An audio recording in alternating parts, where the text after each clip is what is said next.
normal sih kalau mendung kayak gini. Kelihatan mendung banget gak sih? Lagi hujan. Tapi mendung tuh menunggu hujan. Tapi Brian mana ini sudah mau hujan? Iya.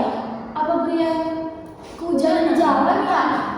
Mana ya? Itu kan tuh. Nah, panjang tuh. Habis dari mana kamu? Maaf ya teman-teman, di seberang hujan deras. Oh iya, habis ini belum. Mendung sih, mendung ya. Tapi itu saudara yang Dewa itu lagi nangis. Aku percaya nggak? Ada di mana? Katanya Pernah lihat ya? kalau misalnya dari catatan aku sih itu tuh namanya Mitos. mitos. Iya. Tapi itu kan dipercayanya sama orang dulu nggak sih? Maksudnya kayak orang zaman dulu itu dia belum punya pengetahuan, jadi dia berpikir Secara mistis, secara turun-menurun budaya gitu. Ih, kayaknya seru deh kalau kita bahas filsafat. Gimana kalau kita ngobrolin filsafat aja? Boleh sih. Tapi menurut kalian kalau di Samarinda sedang hujan, di sini mendung, menurut kalian bakal hujan nggak? Belum tentu. Tadi aku cek HP sih, bakal hujan. Tapi kalau misalnya kata Bu Unis, kalau HP tuh nggak nentu, nggak nentu pasti hujan.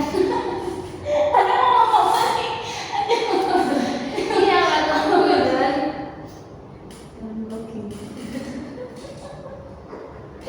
Kan aja agak mau ini kan aja dulu.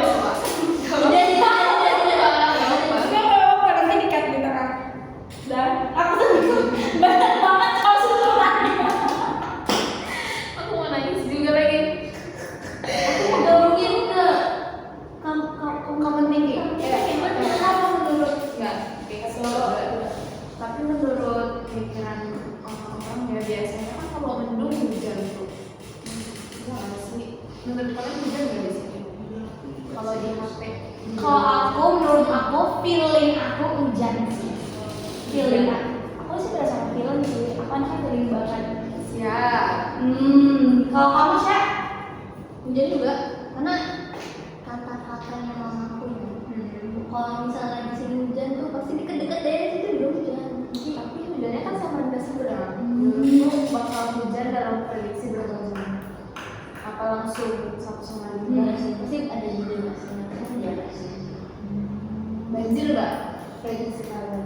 aku enggak hujan, tapi hujan tipis-tipis aja. Iya, ngeguyur aja ya. Masih ada hujan.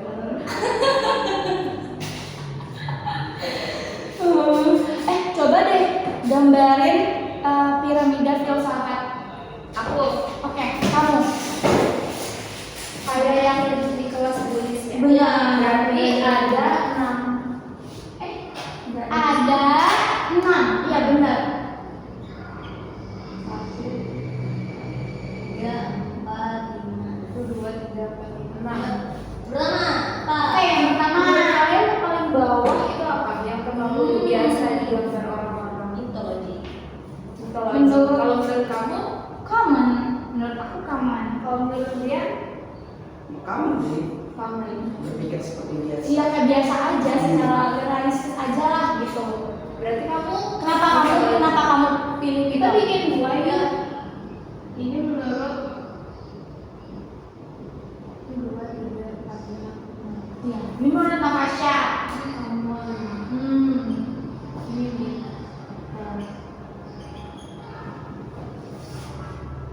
Karena menurut aku ya, menurut aku sebelum ada ilmu lingkungan itu kan zaman dulu kan cuma kayak ngandelin dewa gitu kan, kayak masih mitos gitu, nggak tahu arahnya kemana gitu. Jadi kayak ya kalau misalnya ngikutin tuh mereka cuma bilang ini paling dewa lagi mandi atau Iya sih, aku kan dengar katanya kalau misalnya pelangi itu juga kayak ada bidadari mandi Nah, lah, ya kan?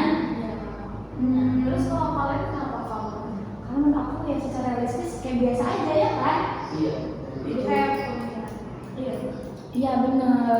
Terus kalau mitologi letak aku tuh kedua di atas makaman. Jadi kayak habis biasa secara realistis nih kedua tuh kayak kita sandingin nih sama mitos-mitos. Kan iya kan bener kan?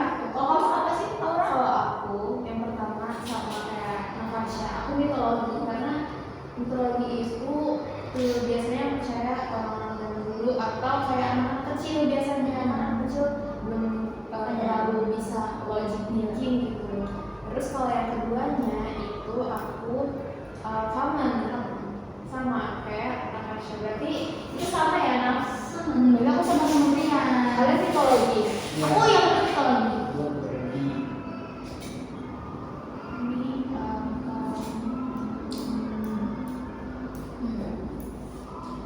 Yang ketiga Aku logik. logis. logik. Aku juga logik. Kayak karena seiring perkembangan zaman tuh kan orang-orang tuh teknologi juga maju, jadi membuat orang tuh lagi lebih berpikir logik. Dan juga lebih masuk ke rasionalisasinya kayak Makin kita lulus makin tahu kan. ya Kayak gimana. Terus aku lanjutnya sains cek. Karena kayak semakin teknologi maju, sains juga semakin berkembang, jadi banyak ilmuwan yang nemuin ilmu baru. Aku kayak gitu. Kalian apa nih? Keempat aku sains. Kalau kalian gimana nih? Apakah ada pendapat yang berbeda? tapi kalau ini saya Yes. Brian keempat apa? Saya juga sih. Sama Sains. Namanya sains. Bisa sendiri ya. Enjoy aja kita malah. Terus yang lanjutnya ada teologi. Aku teologi. teologi itu yang Ketuhanan, Tuhan, berdasarkan ketuhanan, dia Tuhan, jalan Tuhan. Menurut aku itu sih. Kok kalian gimana tuh? Kamu kan teologi. Iya. Aku yang habis sains aku teologi. Kenapa tuh? Karena orang-orang berpikir pasti ada filosofinya pasti. Jadi mereka mikir itu Secara pasti- makna. Iya, secara umumnya lah gitu. Secara value-nya ya. dari kamu terakhir itu teologi karena semuanya berbeda gitu kan. karena kita semua manusia kita nggak tahu nggak melebihi Kuasa Tuhan. Kalau kamu gimana? sama Kalau Brian aku teologi Kalau Brian Yang berapa nih? yang paling atas. Ada sains sama. Berpikir secara filosofis. Sama nih. berarti ada kalau kamu tadi apa namanya? Apa yang keberapa? Kalau lima enamnya apa? Kalau yang kelimanya aku teologi, kalau paling atasnya adalah Filosofi. Oh berarti di antara kita ada yang paling atasnya filosofi, ada yang paling atasnya ketuhanan. karena menurut aku filosofi itu udah titik teratas orang tuh pemikirannya berat banget, semua tuh dikaitin sama filosofis, makna, secara puitis, secara pokoknya tuh benar-benar tersusun gitu. Makanya menurut aku filosofi itu titik paling tinggi banget lah gitu menurut aku. Nah, kok setahu aku ya kemarin itu berdasarkan August Comte. Ya benar. Kalau August Di apa? Kalau Comte, August kalau Comte August Comte beda sih susunannya dia. Pokoknya apa Ya, tuh? oh, kalau susunannya dia ditulis. perlu banget. Jadi kayak Perlu ada banget ya. kita tuh tahu pemikiran kita, tapi terus tahu tentang pemikiran ilmuwan juga. By the way ini makanya teman-teman kita makan aja.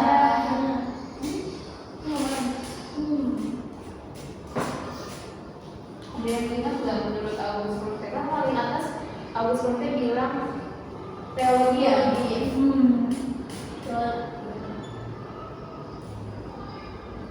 Beda ya sama Yang ini kan yang sama orang nih, yang pembelian. Oh ya, tapi yang sekarang terus ini punyanya Agus kan? August Comte. Habis kalau paling bawah itu mitologi. Terus kapan?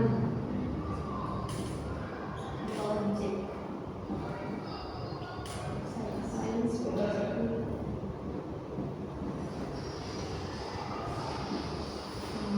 Mitologi, kamu, logik, sains, berarti Natasha kiri-kiri dong. August. juga. Oh iya. Dan sama berarti pemikiran sama Tapi orang kalau kalian August Comte menurut kalian make sense nggak? Atau kalian setuju aja dengan pemikiran dia? Aku setuju. Tapi kalau aku sih kebalik ya. Kalau misalnya si Agus yang pertama teologi, kalau aku kedua baru teologi gitu. Aku berarti beda make sense. Make sense. Ya, Aku make sense. karena mitologi tapi kamu mitologi kamu dulu kan bermitologi. Kenapa? Nah, kayak tadi aku jelasin karena seperti pemikiran seperti biasa aja, aku secara realistis apa adanya. Itu sih ya. Itu sih kita belajar banyak materi yang lain guys. Kita Mau sampai belajar dari buat buat lanjut ke ini kali ya, metafisik objek kajian. boleh tuh. Jadi Objek itu menurut yang kita pelajarin ini tuh objek itu terbagi menjadi dua, ada konkret sama abstrak. Konkret itu kayak benar-benar kita bisa lihat secara mata nih, secara fisik tuh ada, kita bisa rasain, kita bisa lihat. Kalau abstrak tuh kayak bisa disebut sebagai metafisik. Jadi itu tuh di luar dari pemikiran kita, kayak kita melihat suatu value, kita melihat suatu nilai dalam suatu hal. Aku gitu sih. Nah, kalian tuh gimana? Kalau metafisik dari kata meta sendiri kan itu beyond the physics, our physics. Berarti itu artinya kita ya memang nggak bisa melihat secara mata gitu. Kayak kalau dicontohin ya, kalau fisik itu kan udah pasti jelas terlihat gitu. Sedangkan kalau yang udah terlihat itu seperti perasaan, suara hati begitu. Bener nih, kayak kalau kita, saya temenan nih kita Natasha lagi ulang tahun, kayak aku beliin Natasha kado, itu termasuk dalam bentuk fisik, konkret. Tapi cara aku menyampaikan perasaan aku, kasih sayang aku, perhatian aku, itu metafisik. Yang nggak bisa dilihat, tapi tuh bisa dirasain aja. Karena itu nggak semuanya bisa dimaterialisasikan. tapi kita juga butuh materi. Ya, kehidupan kita. sebenarnya metafisik itu cara mewujudkannya itu lewat barang-barang yang fisik tadi, gitu kayak perasaan, kepercayaan gitu. Jadi kayak kalau kamu punya perhatian, kasih sayang, kamu bisa nunjukinnya secara fisik kayak barang. Kayak love language nggak sih? Kayak kalau Act of service. iya bener, receiving bahasa Gandes banget tuh kayak kita. Berarti kalau yang language love itu physical touch itu juga berarti masuk ke fisik itu. Iya, karena bersentuhan fisik. Bersentuhan. Iya kan? Apa kalau menurut kamu gimana? Touch. Udah jelas physical touch nggak sih fisik? Iya deh. Kecuali word affirmation itu kayak kita yang merasa Iya sih, iya. iya. Kita merasa Fisik. Kalau affirmation tapi masih bisa terlihat nggak sih kayak kita ngomong atau surat itu masih fisiknya gitu. tapi kan nggak semuanya orang bisa merasakan itu kecuali kita punya perasaan sama orang itu. Iya sih. Maka dari itu cara sebagai ekspresinya dituangkan dengan materi. Kalau act of service, menurut kalian itu apa? Fisik atau metafisik? Fisik. fisik. Kan kita harus ngerasain gitu ya. Karena kayak kamu Dibeliin minum, ya, misalnya dikasih, dibantu. diantar, atau kayak Ini ada apa aja ya kalau receiving jelas receiving gift, act of service, quality time. Quality time menurut aku fisik lagi sih karena kita ketemu nggak sih maksudnya kita tapi berdua. kan belum tentu semua orang mau ngorbanin waktu ke teman-teman. Kalau misalnya quality time dan emang sudah terjadi quality time-nya berarti metafisik karena fisiknya bertemu dan terlihat. Tapi kalau jahat sih kalau nggak mau quality time. Tapi ada nggak sih kayak nama yang objek itu tuh gabungan, jadi kayak gabungan antara fisik tapi juga ada metafisik yang kalian ada nggak? Atau udah jelas itu terbagi menjadi dua kategori aja? Ini dua aja. Kayaknya menurut aku dua, tapi dua itu bisa di-combine. Iya, oh ya benar-benar kombinasi. Ya itu kita dia sih tinggi. Tapi kan kita bahasnya itu karena kita sayang objek. Objeknya formal. Tapi bukan berarti kalau misalnya aku sayang sama kalian nih, sama Natasha sebagai teman, Adrian, sama Aura itu tuh kalau nggak ngasih barang itu bukan berarti aku nggak sayang. Iya kan? Setuju. Karena kalau apapun kita kasih fisik atau kita materialisasikan, suatu saat ketika kita nggak menerima fisik itu lagi, kita akan merasa Empty, kita dan merasa mencintai itu bukan cuma secara fisik, secara material, benar. Tapi itu harus dikombinasi sih, biar seimbang, harus balance antara fisik dan fisik itu harus balance. Jangan cuma kayak ngasih aja tapi nggak kasih sayang gitu kan. Ada juga tapi omongan manis tapi dia nggak ada ngasih buktinya. Kayak siapa tuh? Jangan loh hasil girls only. Kalau yang kita ngomongin ini namanya dari Plato, itu dari filsuf Plato. Atau kan kita udah sering juga bilang cinta yang agung itu metafisik, berarti beyond fisik. Cinta yang benar-benar real itu bukan secara materi, yang penting kita benar-benar ada gitu loh. Jadi kita kayak gak bisa membuktikan kita cinta sebenarnya, karena yang bisa merasakan itu cuma perasaan kita gitu. Iya, kayak perhatian kita dilakukan orang tuh kayak itulah bentuknya kan.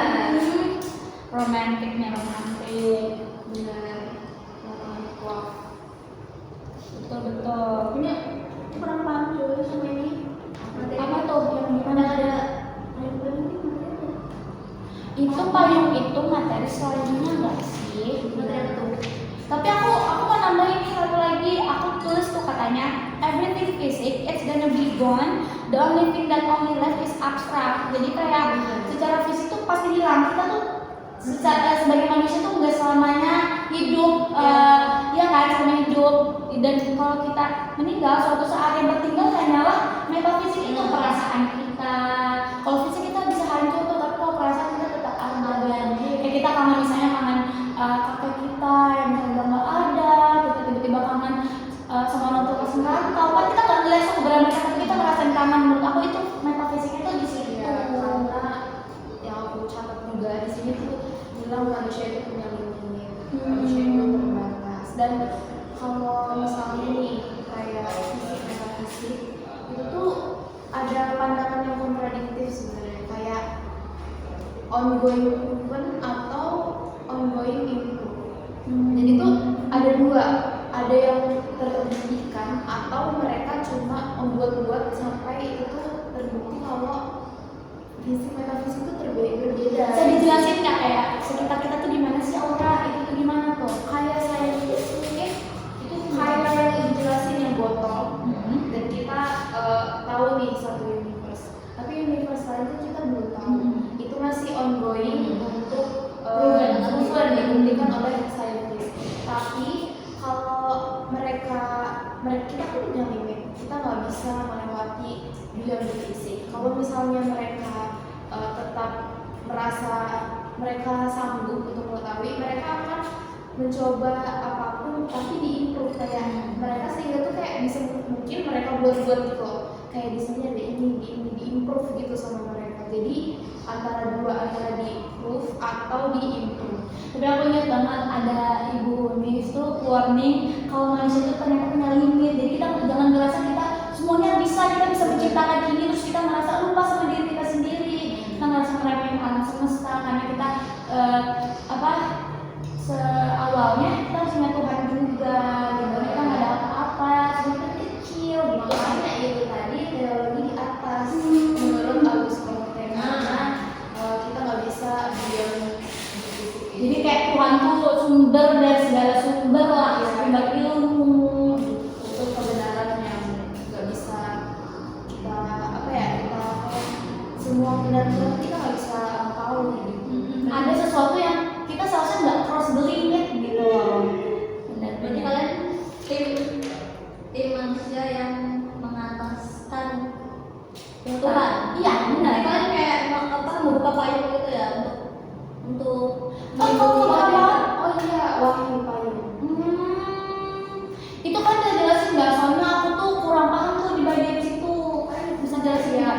Itu kita lanjut nih ke materi yang selanjutnya. coba sumber ilmu pengetahuan.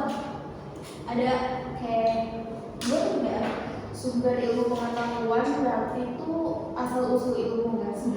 Berarti kayak asal usul ilmu tuh munculnya dari mana, gimana bisa ada ilmu, cara mendapatkan ilmu, ya kan? Ini namanya apa nih? Kayak Kalau- epistemologis kah atau apa?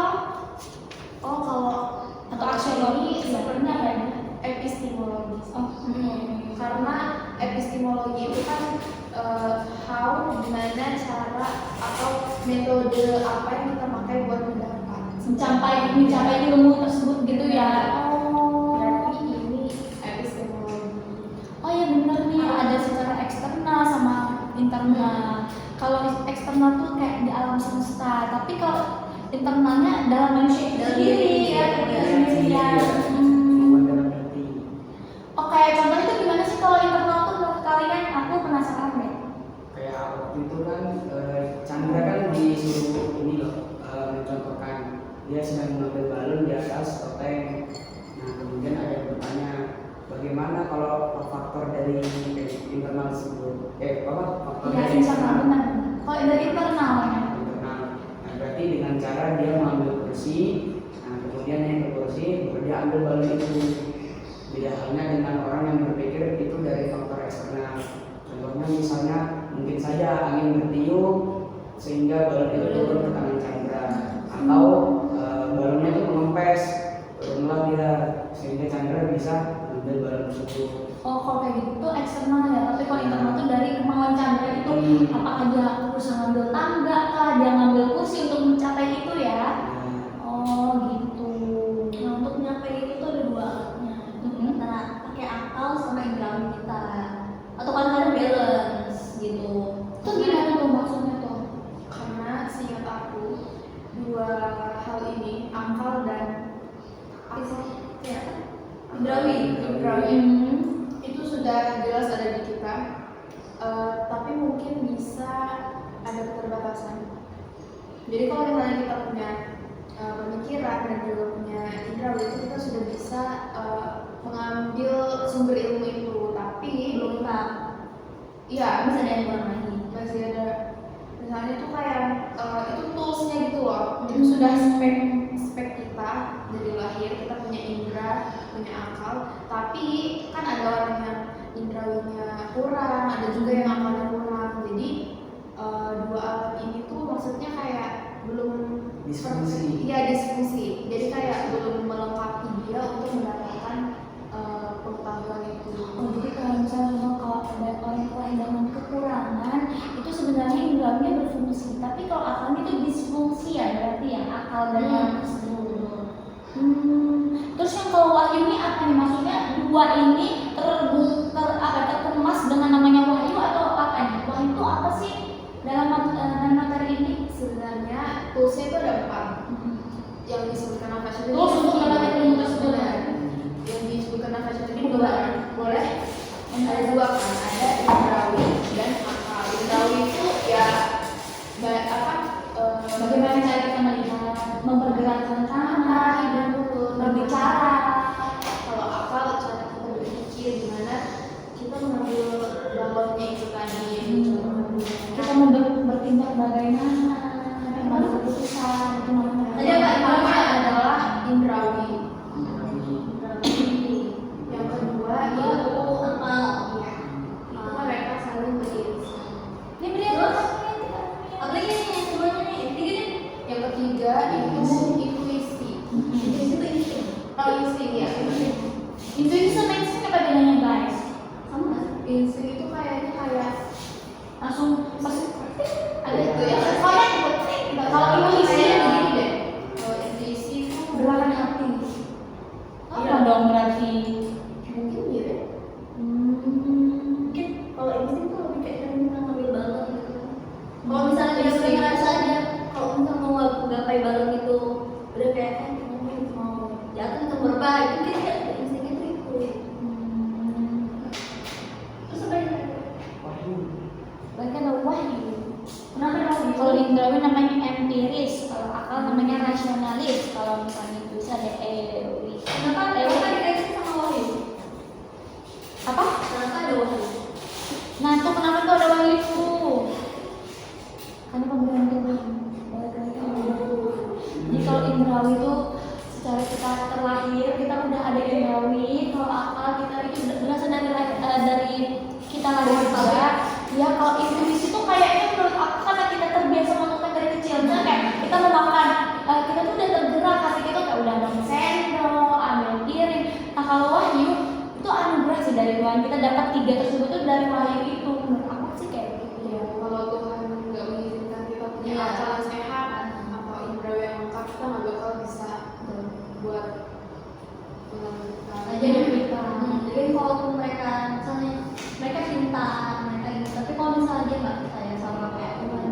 dia bakal bingung ini arahnya kemana, kalau udah stres banget kan.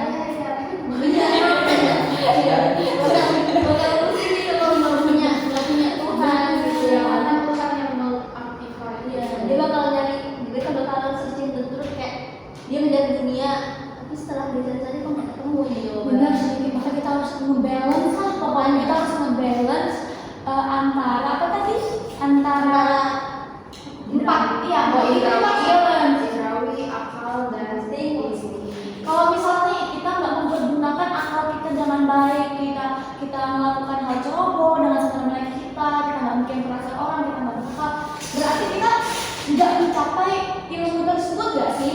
Bisa. Kita nggak mungkin dapat gitu. Kalau kita nggak menggunakan Indrawi dengan baik, pokoknya kita harus berjalan lah. Kalau misalnya ada satu yang kurang, berarti kita nggak bisa mencapai ilmu epistemologis tersebut.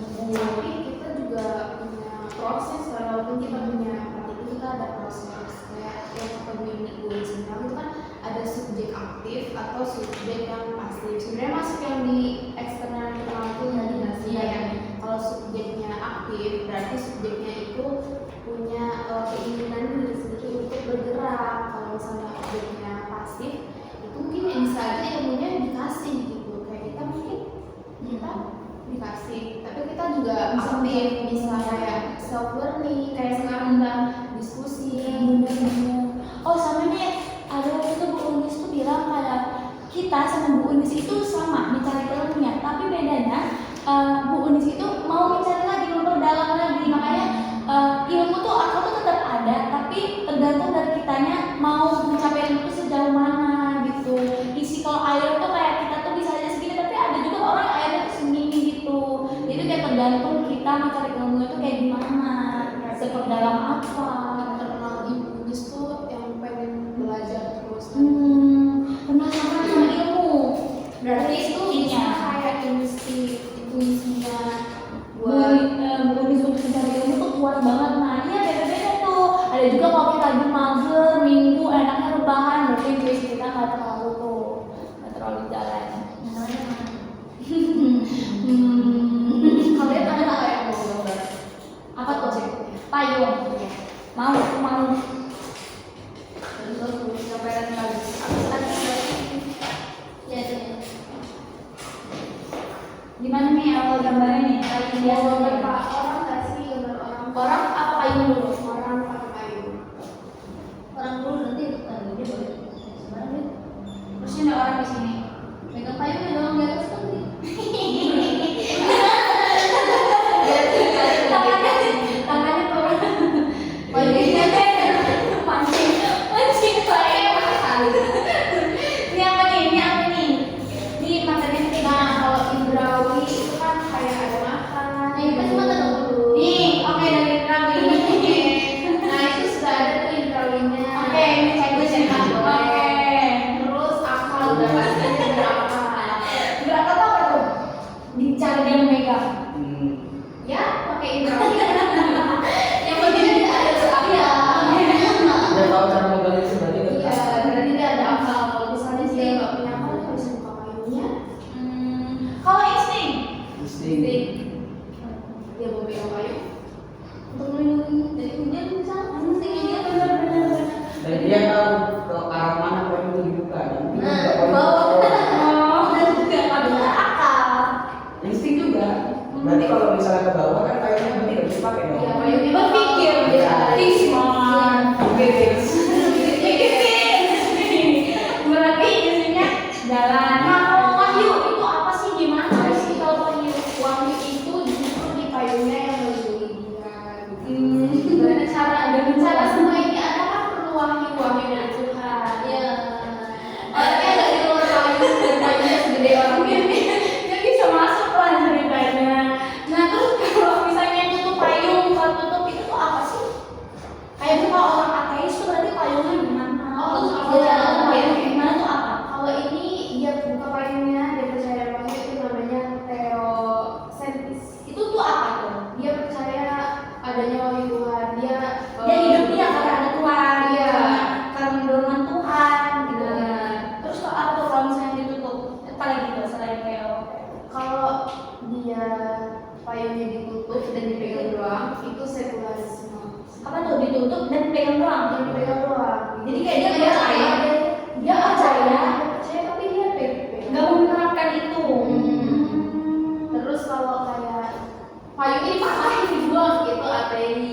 Oh, dia benar-benar nggak percaya. Ya. Bener-bener kayak apaan sih Tuhan tuh? Kalau misalnya humanisme, Humanisme ya tanpa payung. oh jadi dia gimana tuh? Dia kan pasti hebat gitu menciptakan teknologi dengan dirinya. Dengan Ibrawi akal insinya aja dia pikir dia udah cukup gitu. Karena kalau misalnya nggak ada wahyu kan dia nggak mungkin bisa berpikir. Benar-benar makanya kita terus imbang Dan semuanya saling beririsan. Arsir mami. Akhirnya Gini. Semuanya saling terhubung.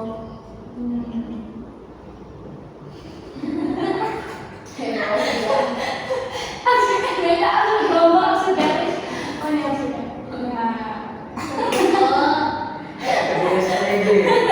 Jadi kalau kalian maksudnya payungnya yang dibuka ditutup, Aku menurut aku timnya aku punya payung, aku mau buka karena aku percaya aku hadir itu karena keputusan Tuhan juga. Kalau aku itu. Kalau kalian gimana guys? sama kembali lagi ke Tuhan. Tapi teman-teman ada nggak sih kiranya orang yang dia itu membuka payung dan menutup payung? Ada tuh. Nah itu kan ada di dalam Yunis loh. Iya, yang kayak kalau misalnya lagi puasa dia langsung puasa lagi, langsung puasa Nah, nih. tapi kalau lagi belajar itu payung. Iya, dia malas langsung realistis gitu kan. Banyak sih kalau tipe manusia ini ya sebenarnya. Benar. Misalnya kayak itu, kalau misalnya kita lagi puasa, pacaran nih ya, pas pacaran break dulu ya. Tadi itu gitu ada tuh. Iya, Lagi pacaran terus kayak kita break banget, kita break dulu ya, terus itu udah lebaran kita lanjut lagi. Nah itu tuh buka tutup payung itu namanya.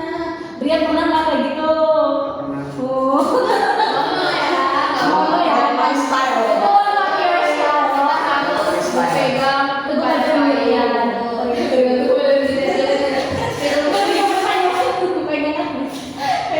kita teguh memegang payung. Payungnya jadi kita di bawah payung ya, jangan di samping. Berarti sebenarnya ada tipe yang udah punya payung, berarti dia punya payung dan dia memakai payung itu. Ada juga dia punya payung tapi nggak dipakai, Dipegang doang. dia dipegang. Oh, kalau dipegang doang, tapi dia buka. Bukan Tapi tapi buka dia berarti percaya. berarti ada yang dipakai tapi iya dia megang, dia punya, dia pakai. Kalau misalnya terus yang kedua ada dia pegang tapi tutup pegang Dia pegang doang. Oh itu berarti Percaya ada Tuhan, tapi dia masih bingung, dia bingung mencari Tuhan itu yang mana gitu ya. Kalau yang ketiga tuh punya tapi dipatahin itu apa? ateis. Oh, yang kayak dia nggak percaya. Tutup tutup mata. Kalau yang tutup buka, nah itu yang tadi tuh. Itu yang ditanyain itu apa yang bukan Not Brian style. not lifestyle. Oke guys, kita lagi nih, kita bahas nih seru banget percakapan kita. Contohnya nih aksiologi. Aksiologi itu kan nilai dimana value sebuah objek. Jujur aku kurang paham karena aku tidak masuk kelas karena sakit. Apa bisa kalian menjelaskan? Ini waktu itu ada dikasih contoh nih sama ibunya tuh manggil Puma, terus Puma tuh dikasih anting yang nggak ada pengatipnya. Jadi kayak anting cuma brosnya tapi nggak ada yang nggak bisa dipakai. Pengaitnya, Ya. oh iya. Nah baru ibu tuh nanya sama Puma kayak, menurut kamu ini berharga nggak? Kayak kamu bakal pakai nggak? Baru kata Puma kayak, ya bu saya pakai, kenapa gitu? Padahal kan kamu bisa aja beli yang di pinggir jalan di toko gitu. Baru kata Puma, ya kan ibu yang ngasih. Jadi itu tuh cara kita memandang sesuatu tergantung kita memvaluekan itu. Privilege dia.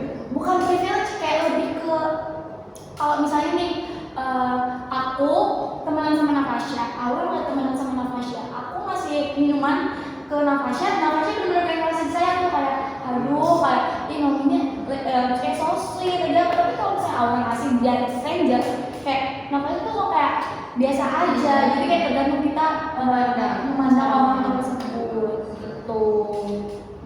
Dan siapa yang memberi itu? Jadi kayak value tuh kalau secara ekonomi 2000 itu bisa menjadi 2M. Jadi ketika kita menilai Gitu. Berarti kayak metafisik tadi ya. Ya, Ya, psikologisnya nggak sih kayak tergantung kalau kamu kasih perasaan kita tuh gimana, Iya. nah itu value objeknya tuh gimana. benar. Terus ada macam-macam nilai, objek nilai. Gimana tuh sih Syah? Ada 7 macam tuh kan. Ada hulu dan hilir ada 2 jadi itu hulu ya. Jadi kita nih kalau hulu tuh misal kita tuh kayak asal kita dari kecil kita tuh udah kayak dibekalin apa ya, ilmu agama atau enggak etika gitu dari rumah. Nah itu tuh sama normal juga. Nah tapi kalau hilir itu lebih ke pengaruh di luar kita gitu, di luar dari asal usul kita. Misal kita kayak teman terus kita terpengaruh sama mereka, nah itu termasuk dalam hilir gitu. Jadi alirannya di ujung gitu. Jadi kayak hulu dulu baru ke hilir gitu. Kalau kayak kita berteman, terus kita harus bersikap bijak dalam melakukan pergaulan, itu masuk kemana sih Syah? Sikap bijak itu masuknya di hilir nggak sih? Kita harus milah-milah gitu. Terus pintar milah teman yang mana yang baik, pergaulan mana yang enggak gitu. Tapi kalau hulu tuh contohnya apa di sekitar kita? Dulu ya di keluarga sih kayaknya kayak lebih kayak Cara kita grow up Iya, gitu ya. Jadi Kita caranya sekarang gimana? oh iya, bonus waktu bilang hulu tuh cara kita tumbuh kayak secara normal. Kita dari kecil tuh nggak boleh menghina, nggak boleh membuli, nggak boleh gini itu. Nah, terus semakin kita sering bertumbuh, kita kita take action itu apa hilir? Iya, cara kita bertingkah laku. mindset kita untuk nggak terpengaruh. Tapi ada nggak sih orang yang hulunya itu udah kayak mungkin kurang Kadang-kadang sih. Benar. dari dia growing up Iya, iya. kurang. Jadi hilir dari seseorang itu ditentukan dari hulunya dari awal. Tapi bisa juga tiba-tiba di hilir ada belok dikit gitu. Tergantung Benar, lingkungannya benar. berapa ya. Iya, jadi dia udah lahir dengan hulu yang bagus nih, tapi ternyata pas di hilirnya dia mendapat hilir yang salah, dia belok ke sana sini. Berarti ya itu udah tergantung orangnya, depends on the person gitu. Jadi hulu tuh kayak awalannya, base-nya, terus hilir itu adalah penentunya dari cara orang itu bersikap, punya sifat itu. Terus nih, ini apa ya yang materi terkait ini? Yang mana tuh? Pokoknya objek nilai. Struktur nilai nih. Oh, ada ini ada. ada logis, etis, estetis. Kalau logis itu Iya iya benar. apa salah ya? Iya kayak misalnya nih, kalau kita punya teman, kita tuh nggak suka sama dia misalnya dia terlalu ribut kayak dia tuh anaknya ribut banget gitu. Nah cara kita mau menegur itu tuh tergantung value di sini. Misalnya kita secara logis itu antara benar dan salah. Kita mikir nih, kok kita negur teman kita ribut tuh dengan kata-kata kayak ih kamu tuh coba diam bang sedikit nah kayak gitu kan. Nah dan kita tuh tahu dia tuh orangnya baperan, kita tahu dia tuh orangnya tuh sensitif, dia sakit hati. Berarti si logisnya ini benar apa salah tuh kita yang nentuin. Oh berarti kalau kita teriak-teriak, kita nyindir dia di tengah orang berarti itu salah. Itu nggak lengkap tuh, kita nggak bisa dikomplek dalam struktur nilai yang ada tuh. Kalau misalnya etis baik dan buruk kayak oke, cara kita udah benar nih. Kita mau ngomong pelan-pelan. Tapi kalau misalnya kita tuh Di depan orang iya, kita pelan-pelan tapi depan teman kelas juga, berarti dia tetap apa ya? Dia benar tapi caranya salah. Dia caranya buruk gitu. Cara dia ngambil keputusannya itu salah. Terus kalau estetis, kalau kita kayak pasar yang kayak misalnya dia kayak kamu diam sedikit gitu, kamu bisa diam. Nah itu kan nggak estetis ya, itu bisa nyakitin perasaan dia. Tapi kalau kita dengan caranya boleh nggak kamu lain kali tahu kondisi kamu tuh diam, misalnya kalau ada guru tuh kita harus simak, jangan ganggu, hargain guru. Nah itu berarti omongannya estetis, jangan cara estetis gitu. Itu kebanyakan sih dirasanya. Apalagi kayak di organisasi gitu kan. Benar saya kayak evaluasi gitu kan. Mungkin niatnya mereka baik kasih masukan ke kita, tapi ya itu nggak estetis aja gitu. Nah iya kayak gitu tuh, dia ngingetinnya benar, ngingetin kayaknya ngasih saran, terus niatnya juga baik, tapi secara estetis nggak estetis, dengan cara penyampaian yang kasar mungkin dia ada ketawa-ketawa dan nggak bikin orang benar nggak sesuai apa ya, nggak kayak ini menurut Berarti aku. tiga ini tuh harus seimbang lagi. Iya. Jadi kayak how to be wise itu pertama harus menyesuaikan objek. Jadi kayak aku tahu temen aku ini anaknya ribet banget nih.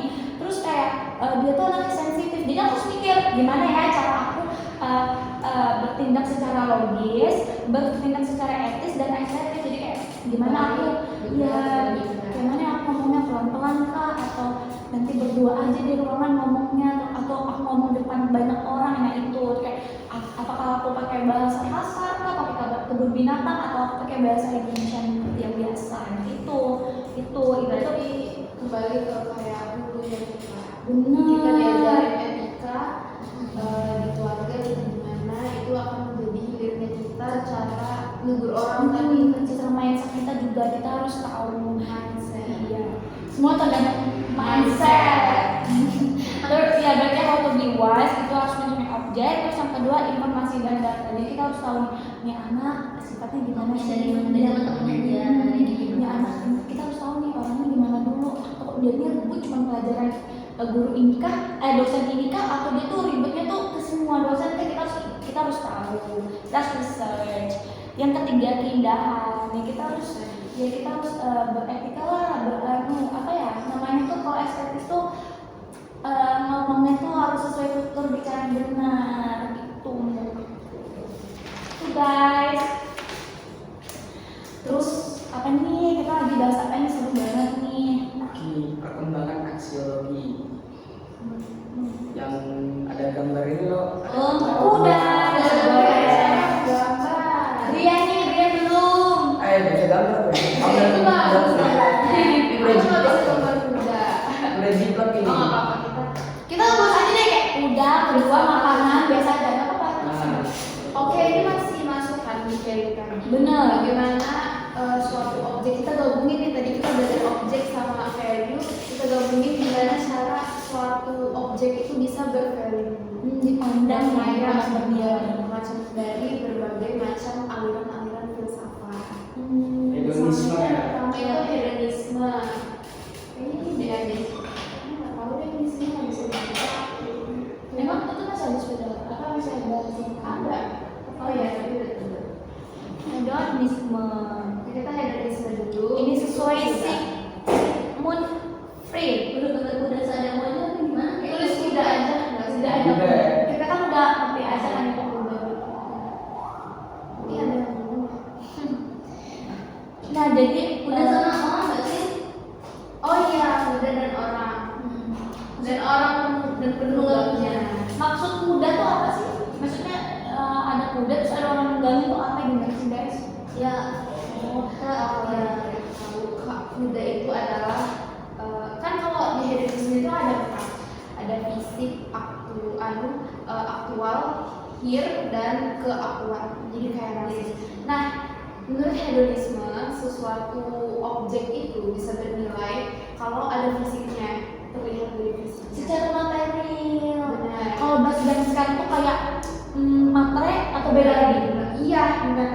Bilang kayak Itu mana? tergantung ya, itu tergantung lifestyle dia. Iya. Balik lagi kayak gitu, hulunya gimana, apa hilirnya gimana, perkembangan. Ya sekali sama kayak gitu. Iya bener. Terus kemudian dia merasa objek itu bernilai ketika objek itu ada di sini sekarang. Tulis dia gitu tuh secara Dan fisik. sekarang. Oh berarti nggak bisa tuh kalau past and future tuh nggak bisa. Tapi soal maunya nih Oh, sekarang, jadi bernilai karena ini ada sekarang. Kalau dijanjiin kayak, ya udah nanti minggu depan baru ada barang, enggak. No. Aku maunya bener-bener sekarang secara material ada. Oh berarti gitu ya. Secara fisik yang kedua itu kini, ini. masa kini aja. Yang ketiga itu di sini. Yang keempat itu keakuan. Ego ya berarti. Iya, mungkin masuk. Egosentris ya, Egosentris. Pokoknya maunya ke aku aja dulu. Kayak selalu memusatkan semua nilai itu ke dirinya gitu ya. Kayak egosentris gitu. Nah, hubungannya sama kuda dan orang. Kuda itu adalah dari empat ini setahu aku. Dari ada secara fisik, masa kini, di sini dan keakuan. Terus penunggangnya yang mengontrol itu. Mengontrol. Gimana cara kita bisa mengontrol kuda itu gitu? Kayak kudanya itu ibaratnya itu nafsu. Kalau misalnya dia nggak bisa kontrol, ya udah kudanya lepas liar dan jadi hedonismenya tuh salah gitu loh. Makin buruk, ya makin buruk, makin liar lah. Iya, manusia ini kan juga sebagai kan ini objek ya, kudanya. Manusia ini kan sebagai subjek, dia berakal, dia bisa mengatur gimana cara jalan kuda, mau jalan kapan, belok mana, dan cepat lambatnya itu juga manusia kan berakal. Soalnya kayak kita lah yang mengatur alur hidup kita tuh juga kayak gitu, kayak cara kita menunggang kuda tuh kayak gitu juga. Duduk Rian. Enggak, lanjut lagi nih. Bisa deh nih, sudah. Berarti yang bentar. Eudemonisme. Eudemonisme. Itu berdasarkan teori. Jadi dia tuh memandang kebahagiaan. Dia memandang suatu nilai apabila membuatnya bahagia. Itu umpamaan juga. Iya. Umpamaan itu. Misalnya, Contohnya kan kita makan Mungkin satu menjelaskan nafasnya makanan. makan. Gambar piring. Ini ya. ya gambar piring dan makan piringan biasa. Iya, di artis. Mie aja bulat-bulat spiral gitu. Apa kek? Atau ayam Atau fisik. enak tuh. Itu Nggak tahu. teorinya tuh juga Nggak apa. Apalah. Sendok lah, sendok lah. Sendok. Itu makanannya dikit banget ya. Jadi nasi goreng lah ceritanya. Aduh, tapi ada yang kebanyakan juga makanannya. Nah, itulah dia. Jadi berdasarkan teori ini itu tergantung kitanya. Kita nih mau misalnya kita makan untuk mengenyangkan atau makan untuk flexing kayak aku makan Post ini. the story Iya. demi makan Iya. Oh ya. Sebenarnya dia hedonisme kayak kita sebenarnya makan kita bisa beli barang untuk butuh atau cuma buat kayak lucu gitu. Padahal dia benar-benar Cewek. ini berdasarkan Aristoteles gitu. Jadi bagusnya itu makan kan ada West, Ya. Ada over ya. Iya, les beneran sama Primernya yang kita utamakan adalah makan secukupnya. Jadi kita nggak perlu Berlebihan, nggak boleh kurang juga. Makanya kalau misalnya ngambil positif ya secukupnya gitu. Kalau kurang ya nggak lain tinggal langsung makannya nanti nggak habis. Iya, mubazir. entah itu kenyaman atau makanan yang nggak habis, malah membuang-buang makanan. Di teman-teman ya di modern aja. Yang ketiga, Aku mau jelasin tulis lagi. utilitarianisme.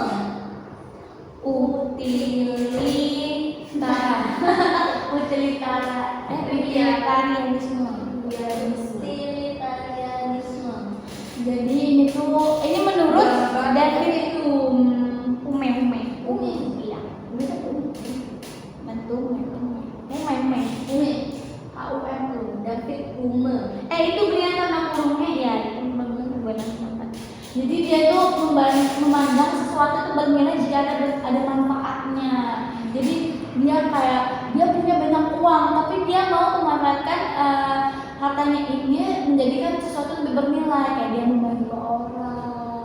Dia misalnya ngadain kayak kegiatan bansos atau misalnya ini Jumat berkah, dia membagi ke orang-orang. Dia ngerasa aku punya harta tapi akan bernilai kalau itu bermanfaat bagi orang lain. Jadi kesenangannya dia tuh ada satu yang membagikan ke orang lain. Jadi kayak apabila objek tersebut memiliki good willingness, mempunyai manfaat bagi banyak orang. Kalau misalnya nih, itu ada kuda, di sini ada putri makanan. Kalau utilitarisme kayak Robin Hood gak sih?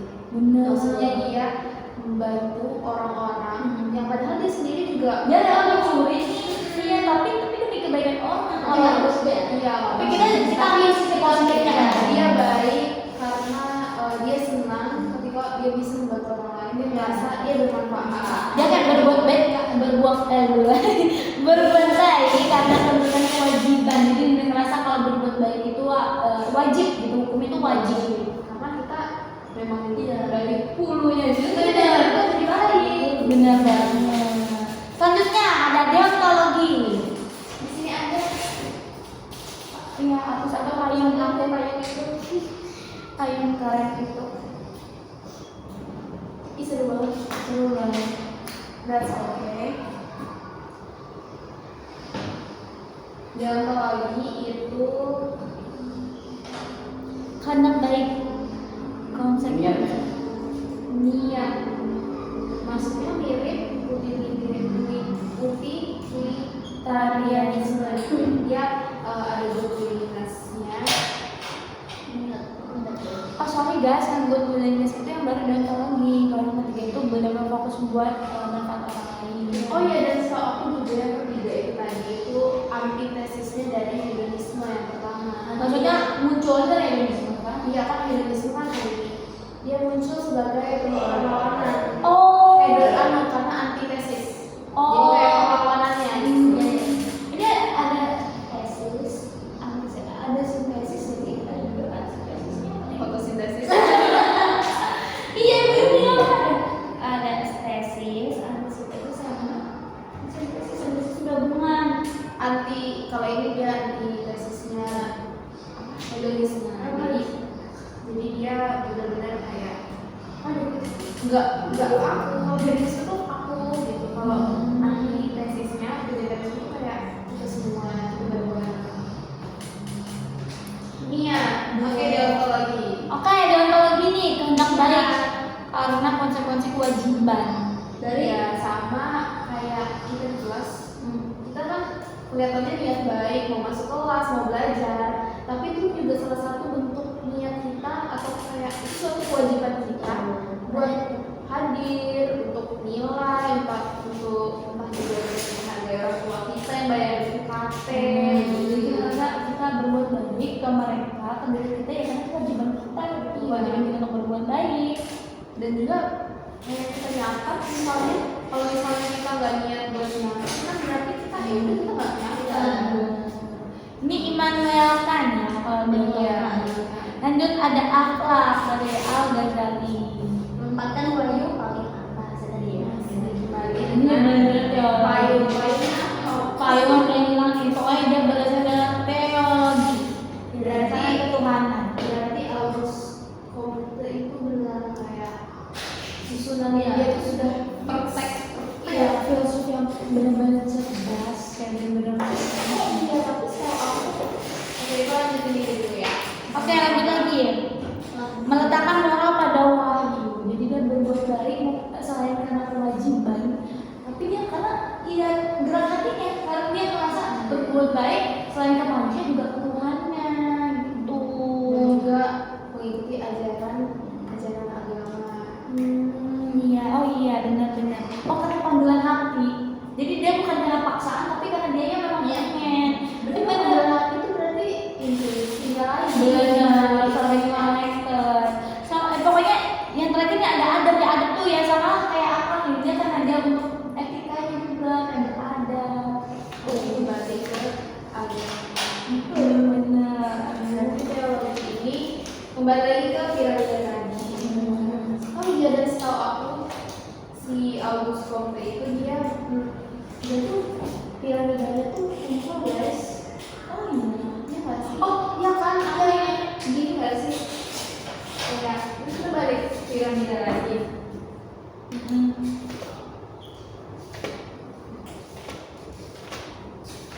Kayak gini kan, nah dia kan adalah teologi paling atas karena kita nggak bisa melampaui Tuhan gitu, tapi bisa jadi juga dia tuh kayak begini doang, karena teologinya bisa kembali ke paling bawah lagi. Soalnya kayak kita percaya mitos dewa nangis, ada bidadari mandi, itu kan dari kepercayaan orang juga, kayak Tuhan juga.